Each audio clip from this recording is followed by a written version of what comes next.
Hello mga boss, for today's video is magre-repaint tayo ng stock pipe. Bali yung mga gamit na yan is gagamitin natin pang DIY, pang baklas. Ating gagawing repaint sa ating stock pipe. Meron tayong sanding paper dyan, 140, tas 80. And then samurai high temp flat block ang ating gagamitin para sa ating pipe. Bali meron pang scratch dyan na reward. Mamaya scratch natin yan mga boss. Bukasin muna natin yung kahan natin. Bali sa kaliwa lang yung aalisin natin dyan para mabaklas natin yung pipe. Tsaka yung pipe ko dyan, kung mapapansin nyo is pinaputol ko yan para mabilis lang alisin, tas mabilis lang linisan. Bali yan po siya mga boss. Grabe na yung kalawang niya. Sa katagalan na rin ng motor natin. Bali ganyan yung assemble ng pinagawa ko. Pinaputol ko yung pipe.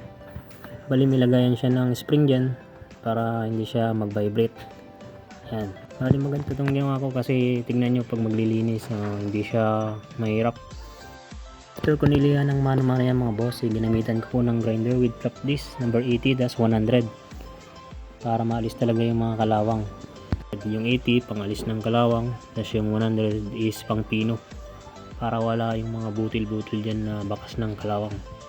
Bali kung magre-repaint kayo ng mga gantong pipe mga boss, is linisin nyo lang ng maigi para maganda yung output.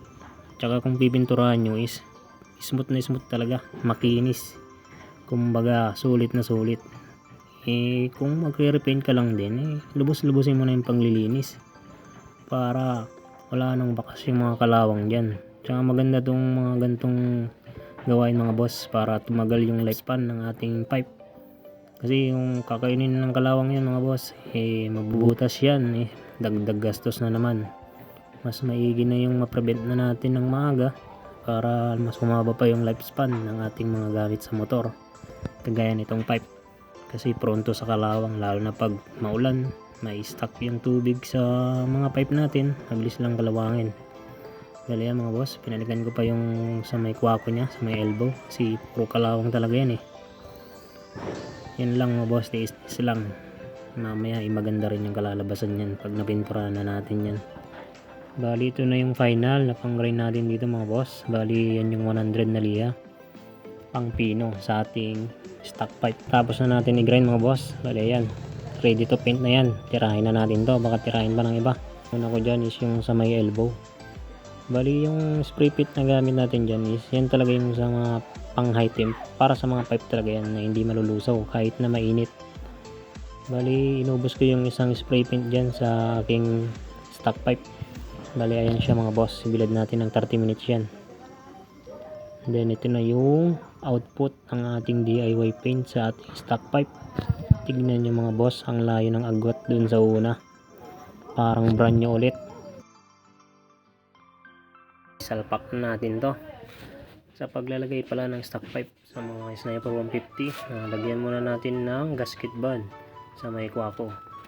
Pati yung o-ring dyan mga boss, huwag nang kakalimutang ilagay kasi pag di nyo na ilagay yun, matik yan, singaw yan. Sa lahat ng mga motor may mga o-ring yung mga yan sa may kwako, dun sa may palabas sa kanyang block papuntang elbow ng ating stock pipe. Yan yung advantage ng pinagawa ko sa aking pipe boss. Bali madali lang siyang ikabit kahit wala kang kasama. Hindi ka mahihirapang magsalpak dyan kasi nga nadidisassemble yan. Kagaya niyang ginagawa ko ngayon mga boss, mabilis lang ilagay yan. Sasalpak mo lang dun sa may elbow, tapos lagay mo yung sa may bracket ng canister, tsaka susunod yung sa may spring. Kapag lagay pala ng spring is may mga technique dyan.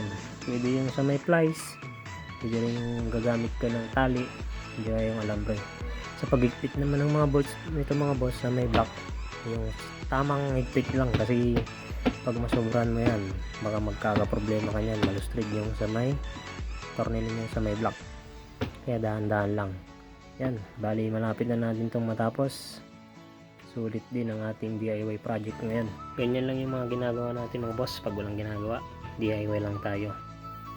Kaya yan yung final output ng ating DIY project ngayon. Tatagalan naman yung lifespan ng ating stock pipe sa ating motor. Salamat sa panonood mga boss. Peace out.